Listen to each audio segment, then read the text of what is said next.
Dans l'assemblée des saints, assoiffé je me tiens, que ton onction descende sur moi. Conscient que mon destin est dans le creux de ta main, que ton onction descende sur moi. Je suis disposé, assoiffé, que ton onction descende sur moi. Je suis disposé, assoiffé, que ton onction descende sur moi.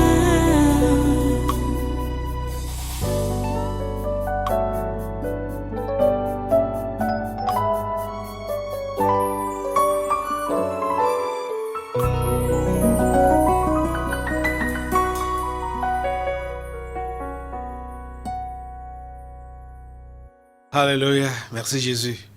Voilà, tu vas encore rester un peu debout, le temps de prendre ta Bible pour que nous puissions lire le texte qui va nous servir d'introduction pour l'enseignement de ce jour. Nous repartons dans 2 Corinthiens chapitre 11. 2 Corinthiens chapitre 11. Depuis jeudi, j'ai intitulé ça « Le vécu quotidien de l'esclave de Jésus-Christ ». Le vécu quotidien de l'esclave de Jésus-Christ. 2 Corinthiens chapitre 11, à partir du verset 23. Sont-ils ministres? Je parle en homme qui extravague. Je le suis plus encore par les travaux. Rappelez-vous, le vécu quotidien de l'esclave de Jésus-Christ. Et il dit, je parle en homme qui extravague, je le suis plus encore par les travaux d'abord. Donc la première des choses que nous pouvons voir, le vécu quotidien d'un esclave, d'un vrai esclave de Jésus-Christ là, c'est quelqu'un qui n'est pas paresseux. Il travaille. C'est quelqu'un qui n'est pas paresseux. Et les travaux, il dit par les travaux. Ce n'est pas quelqu'un qui fait les ongles. Hein? Ce n'est pas quelqu'un qui fait les ongles, qui boucle les cheveux, qui défrise les cheveux, qui montre juste qu'il est serviteur de Dieu parce qu'il fait le nyanga, machin, il s'habille cher, machin. Non, c'est pas ça. Bien plus encore par les travaux, bien plus par les coups, bien plus par les emprisonnements, bien plus souvent en danger de mort. 5 fois, j'ai reçu des Juifs 40 coups moins 1. 3 fois, j'ai été battu de verge. 1 fois, j'ai été lapidé. 3 fois, j'ai fait naufrage. J'ai passé 1 jour et 1 nuit dans l'abîme. Fréquemment en voyage. Le vécu quotidien. Rappelez-vous, c'est le sous-thème. Fréquemment en voyage. J'ai été en péril sur les fleuves. En péril de la part des brigands. En péril de la part de ceux de ma nation, en péril de la part des païens, en péril dans les villes, en péril dans les déserts, en péril sur la mer, en péril parmi les faux frères. Verset 27. J'ai été dans le travail et dans la peine, exposé à de nombreuses veilles, à la faim et à la soif, à des jeûnes multipliés, au froid et à la nudité. Et sans parler d'autre chose, je suis assiégé chaque jour par les soucis que me donnent toutes les églises. Qui est faible, que je ne sois faible? Qui vient à tomber, que je ne brûle? Prions le Seigneur. Dieu 3 fois saint, je vais te remercier pour ta parole que tu nous donnes encore ce matin. S'il te plaît, exerce les oreilles de tes enfants, donne-leur de mieux saisir ton interpellation et donne-leur un esprit d'obéissance, qu'ils puissent obéir et se soumettre à tes directives. Seigneur, je prie pour que tu puisses enlever le faux qui a été semé en eux auparavant et que ta parole, tes instructions, le vécu quotidien de ceux-là que tu as pris comme tes esclaves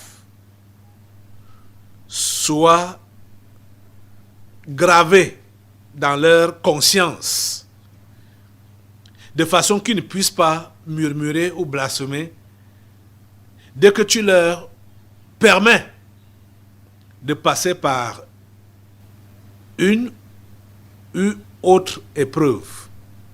Seigneur, s'il te plaît, exerce leur esprit, exerce leur conscience. S'il te plaît, Seigneur, que ta volonté s'accomplisse dans nos vies. En cet instant, en ce jour, que ta volonté s'accomplisse dans ton Église. S'il te plaît, Seigneur, donne les oreilles des disciples à toute ton Église. Et permets à tes enfants de pouvoir vraiment travailler avec toi dans toute la sérénité, sans se laisser distraire par ce qui peut leur arriver, que tu permets pour les former. À toi toute la gloire et tous les honneurs. Au nom puissant de Jésus, nous avons prié. Amen. Amen. Asseyez-vous. Prenez place dans la sainte présence. Et une fois de plus, soyez les bienvenus à ce congrès du surnaturel, ce culte de ce dimanche 12 juin 2022.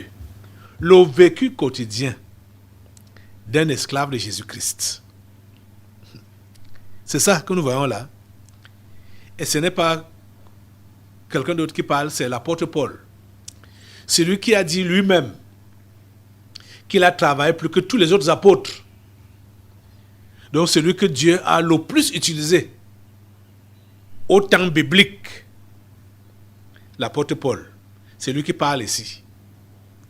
Vous allez voir les baptistes aujourd'hui qu'on a nommés cathédrale Pierre et Paul. Saint-Paul, la place Saint-Pierre, les machins, c'est-à-dire les noms qu'on donne à ces gens, du moins prétendant se référer à ceux-ci de la Bible. Or, ce sont les duplications. Ce sont des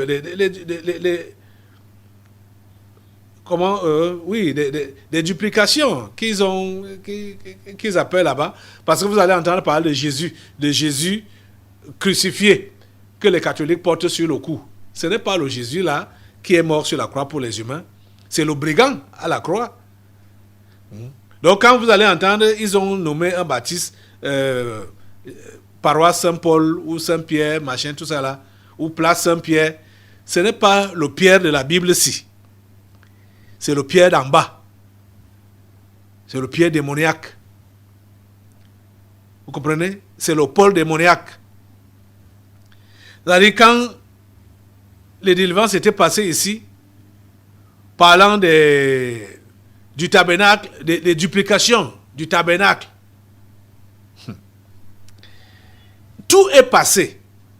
Et la chorale, et le tabernacle, même les fidèles, et même le pasteur, la duplication du pasteur.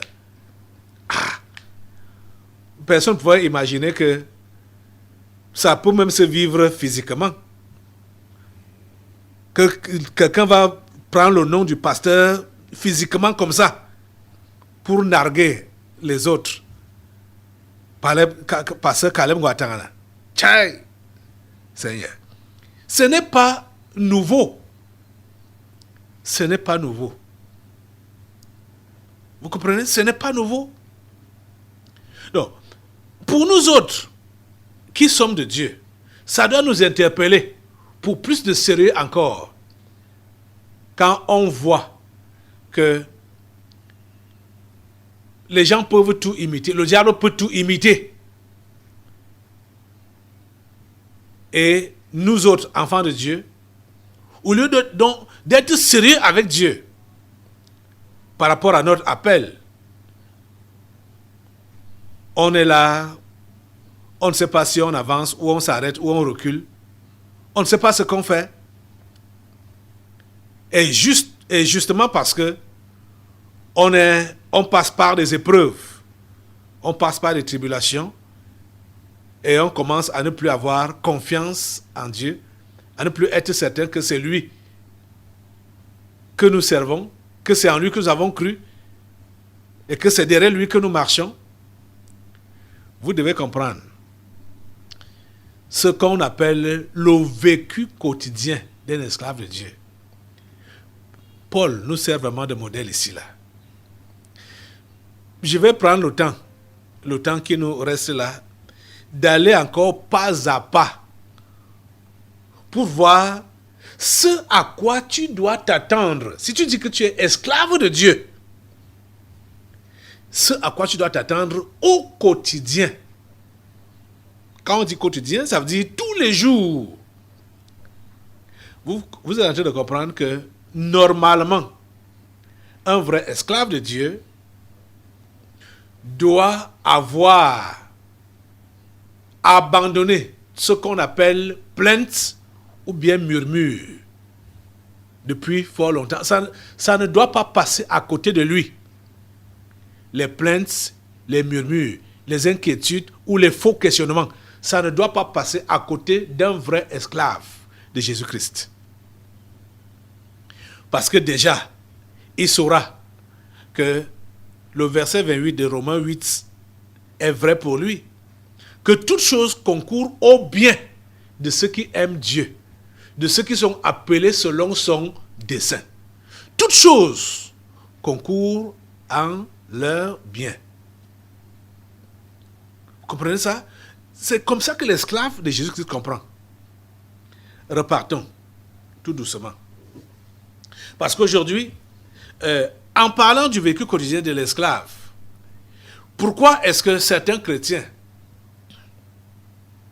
bien que ayant réellement cru, et certains qui peuvent vivre, ils vont, pas que certains, tous on doit passer par ces épreuves.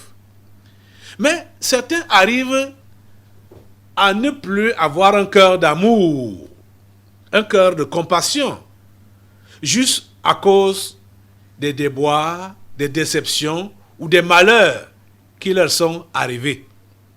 Or, notre vécu quotidien qui est énuméré, qui est dévoilé par Paul ici, là, ne doit pas nous empêcher de continuer à manifester de l'amour réel pour Dieu, c'est-à-dire pour le prochain. Parce que quand tu dis que tu aimes Dieu, ça doit se manifester par l'amour du prochain. Allons d'abord, parce qu'on va revenir sur je vais revenir, c'est la deuxième partie, où je vais appuyer sur certaines choses qui ont déjà été dites jeudi. Ok. Qu'est-ce que Paul dit? Paul était en train de reprocher les Corinthiens de se laisser séduire par les faux prophètes. Oh mon Dieu. Au verset 13 de 2 Corinthiens 11, là, il dit: ces hommes-là sont de faux apôtres, des ouvriers trompeurs, déguisés en apôtres de Christ. Les faux apôtres, les ouvriers trompeurs, ce sont eux que les gens suivent le plus. Ce sont eux qui vous ont menti que quand vous avez donné vos vies à Jésus, vous n'allez plus souffrir. Je vous avais déjà interdit de chanter ici le chant qui chante souvent là-bas dehors. Moi, je ne souffrirai jamais, je ne manquerai de rien. C'est un faux chant. C'est un faux chant. Ce n'est pas le partage d'un esclave de Dieu. Un esclave de Dieu doit être préparé à la souffrance, doit être préparé à souffrir. Et c'est au quotidien. Vous comprenez ça? Les faux apôtres, les faux pasteurs, les faux prophètes vous ont trompé dans le passé. Ils vous ont trompé. Et vous êtes restés avec ces mauvaises semences en vous. De façon que, même ayant retrouvé maintenant la vérité, vous ne voulez pas souffrir, vous ne voulez pas accepter que vous devez passer par la souffrance. Vous ne voulez pas accepter que vous devez passer par des difficultés. Vous ne voulez pas accepter cela. Je vous dis, la vie du paradis là, la vie des anges, on la connaîtra rien qu'au paradis. Ici sur la terre, on est appelé à suivre l'exemple de Christ. Puisqu'il y a encore des pécheurs à sauver. Jésus a souffert pourquoi? Pour sauver les pécheurs. Est-ce que tous les pécheurs sont déjà sauvés? Non.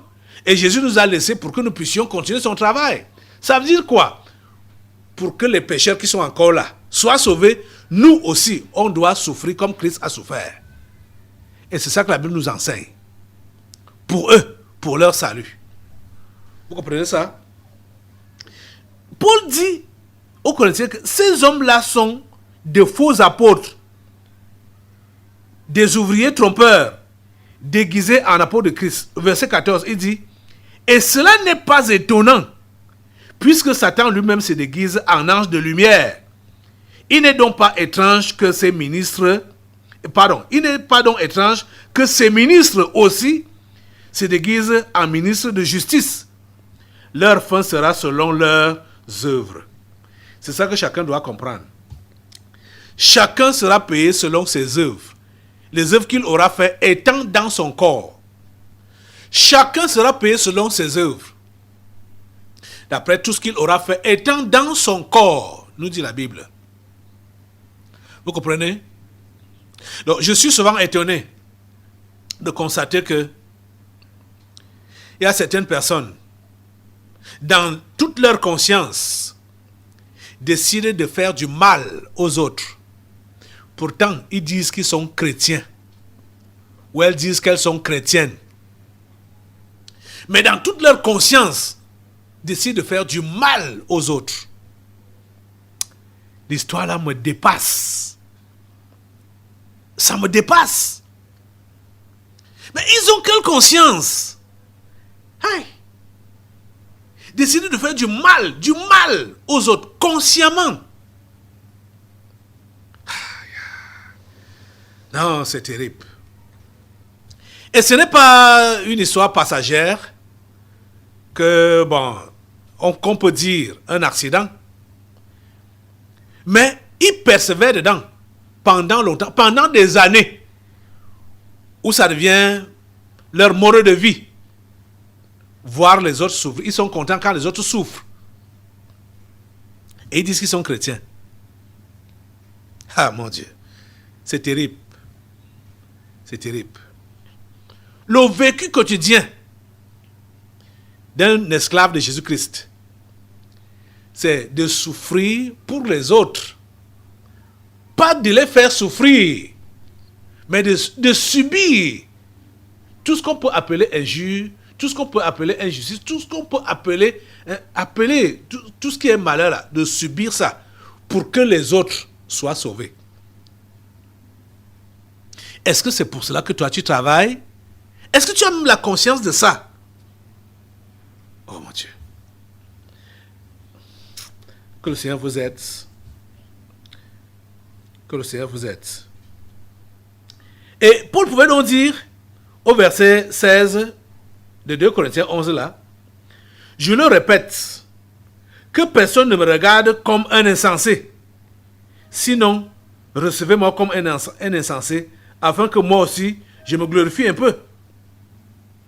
Ce que je dis, avec l'assurance d'avoir sujet de me glorifier, je ne le dis pas selon le Seigneur, mais comme par folie.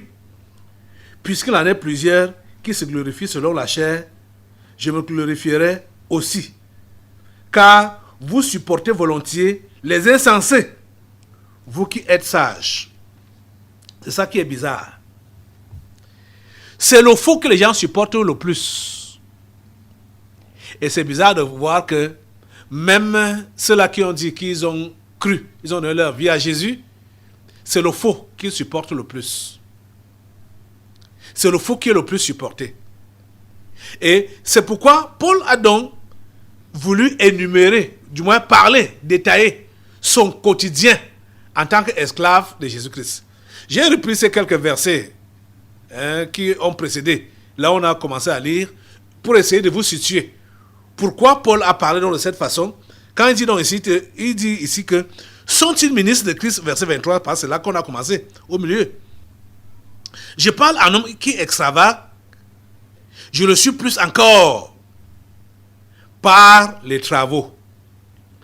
Vous pouvez comprendre que ceux-là qui sont allés narguer les Corinthiens et ils se voyaient comme grands apôtres, grands serviteurs de Jésus, grands serviteurs de Dieu, et ils ne faisaient rien. Ils attendaient seulement que les fidèles leur donnent les dîmes et les offrandes. Et Paul leur dit que ce n'est pas comme ça que ça se passe.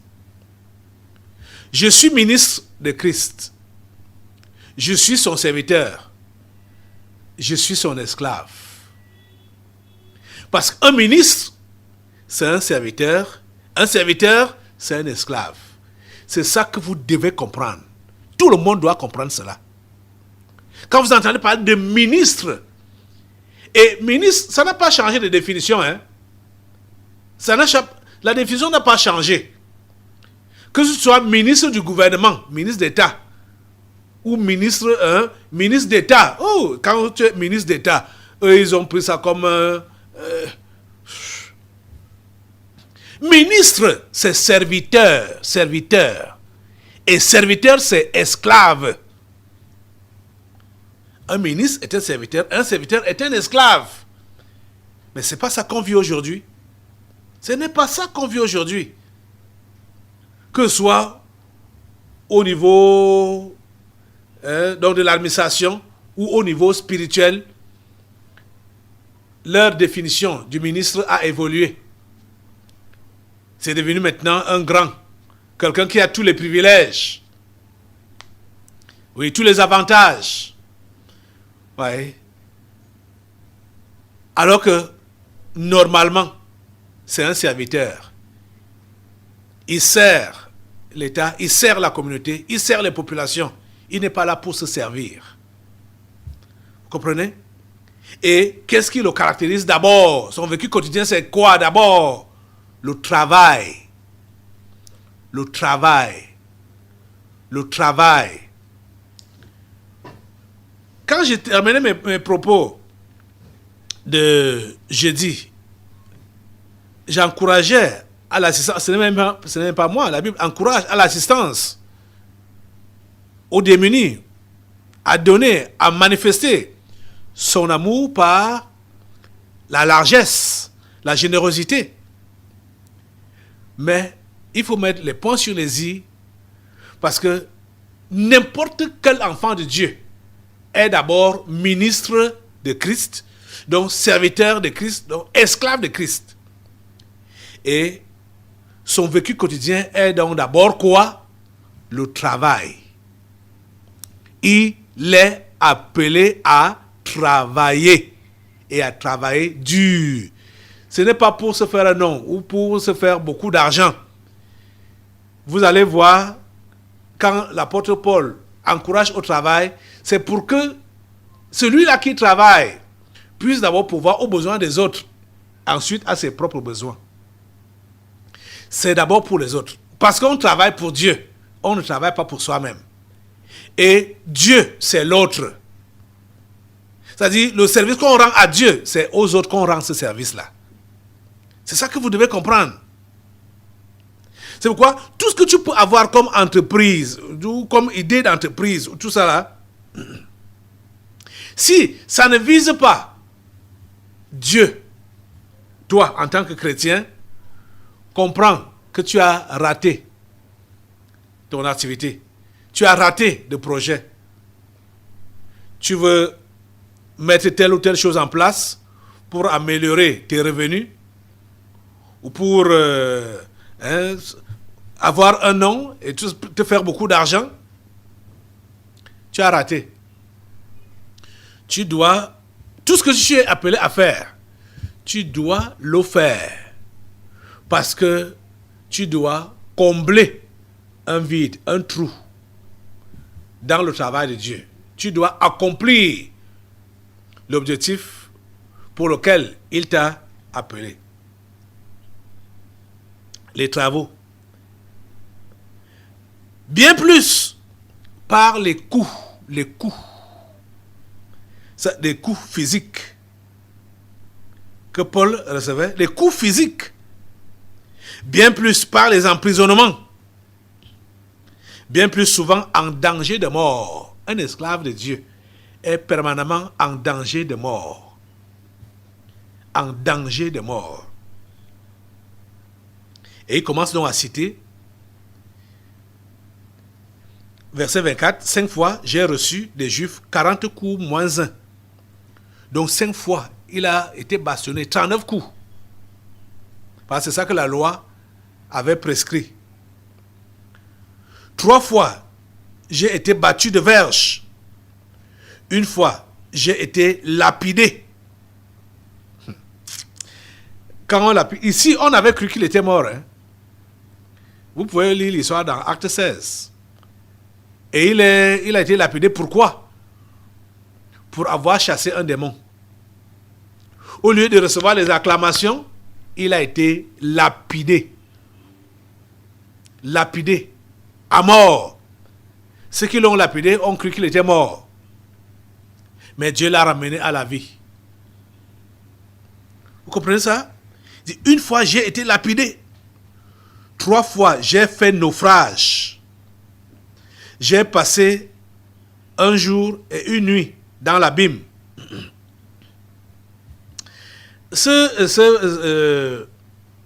La partie qu'on vient de lire là, où il dit qu'il a fait naufrage, j'avais suivi les gens mal intentionnés, des gens qui voulaient déjà rétrograder, en train d'épiloguer par rapport au naufrage de Paul.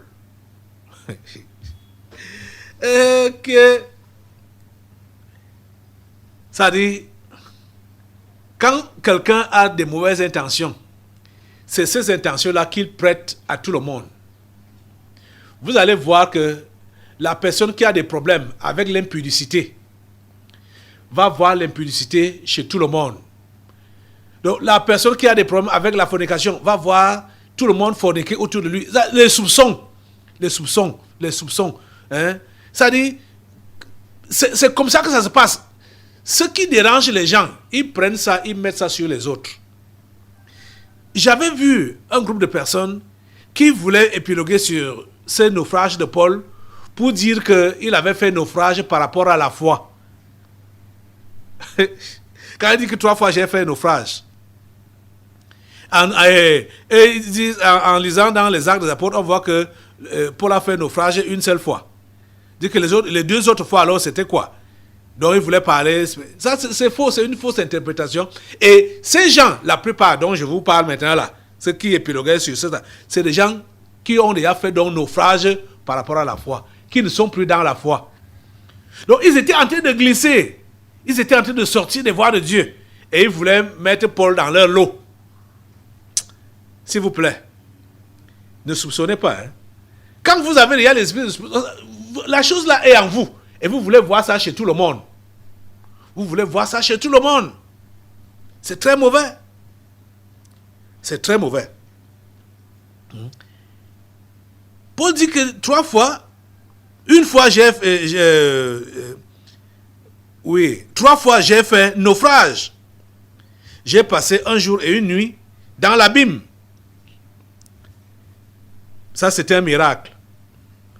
Vous voyez que dans toutes ces épreuves, je ne sais pas, dans toutes ces épreuves, parfois il est allé à l'extrême. Comme dans le cas de la lapidation. Il a été lapidé, il était presque mort. Mais il est revenu à la vie. Et vous voyez ici, le naufrage. Quand on dit naufrage, et il explique très bien comment ça s'est passé avec lui. Il a passé 1 jour et 1 nuit dans l'abîme. Dans l'abîme. Donc, au fond des mers. 1 jour et 1 nuit. Ça fait combien? 24 heures. Est-ce que c'est vraiment possible pour un humain normal de faire 24 heures sous l'eau, comme un poisson. Paul a expérimenté ça. C'est pour nous montrer, chers amis, comprenez ça. Je veux que vous compreniez ça une fois pour tous. Une fois pour toutes. Que c'est possible, et ça va arriver, que tu puisses passer par des épreuves extrêmes. Mais quand Dieu n'a pas encore prévu ton départ, tu ne partiras pas, tu ne mourras pas, tu vas revenir. Je ne sais pas ce par quoi tu passes maintenant.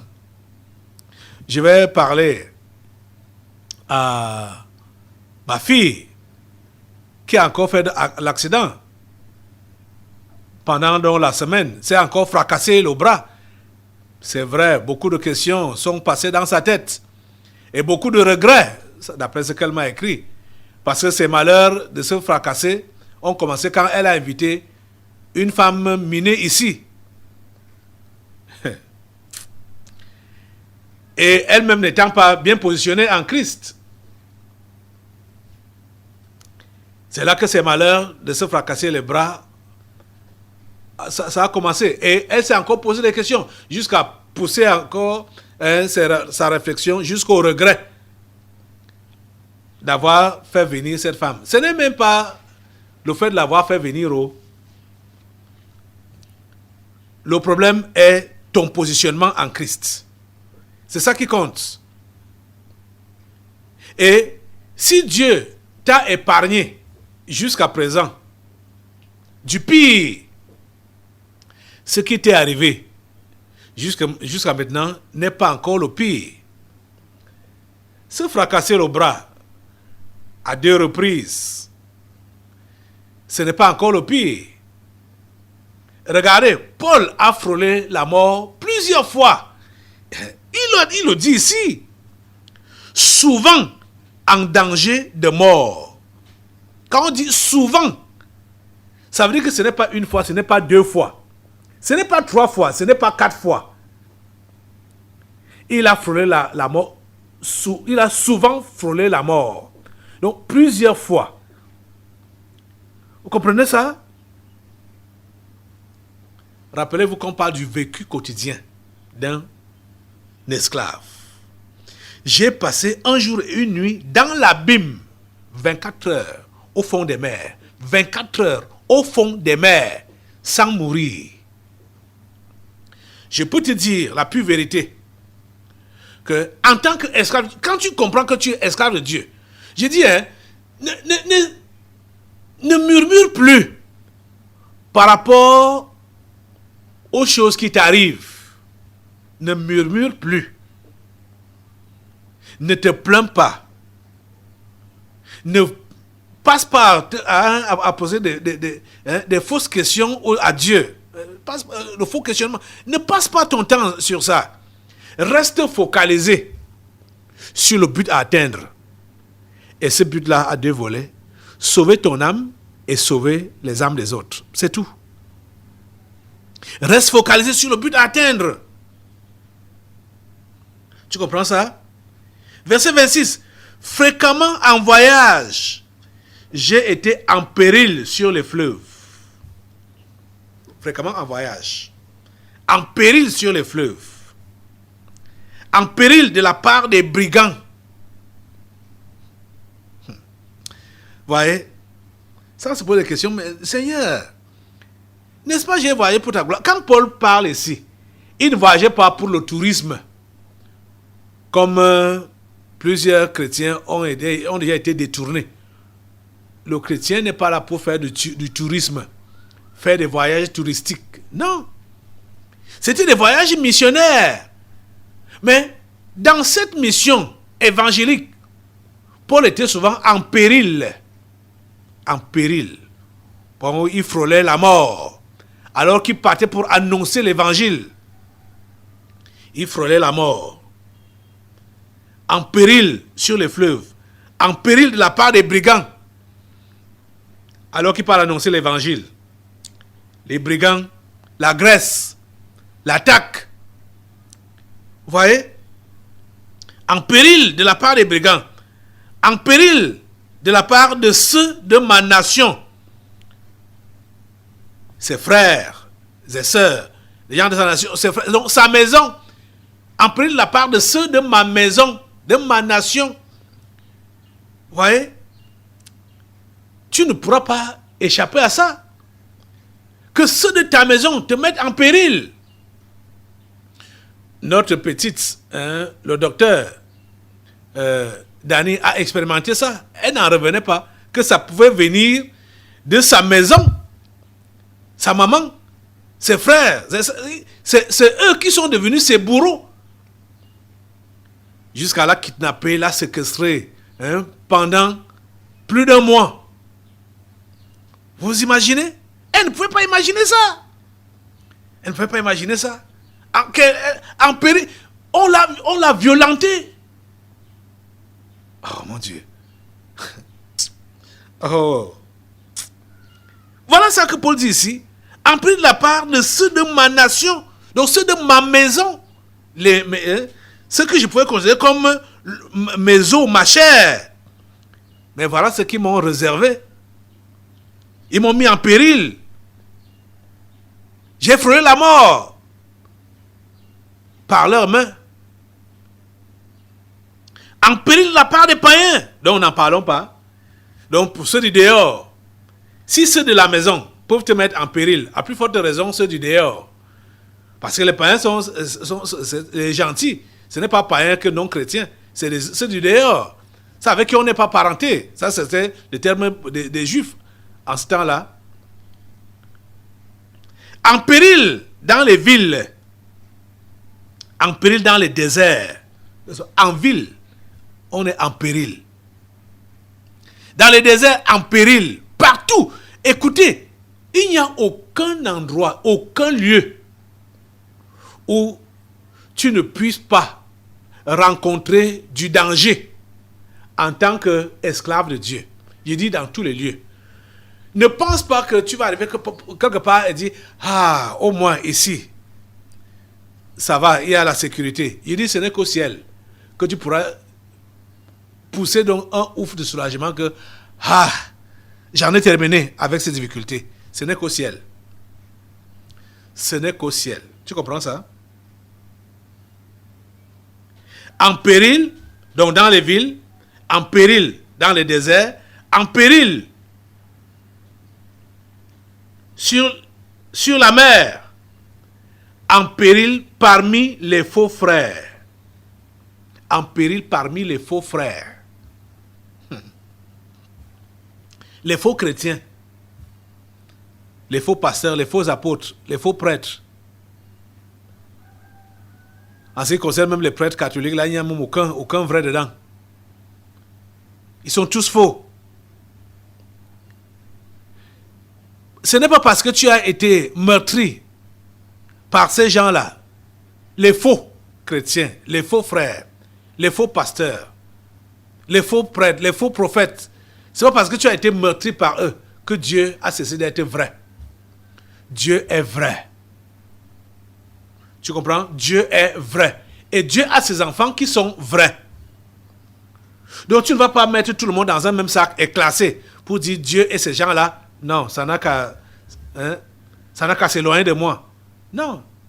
C'est une mauvaise décision. Voilà l'apôtre Paul qui nous montre son exemple.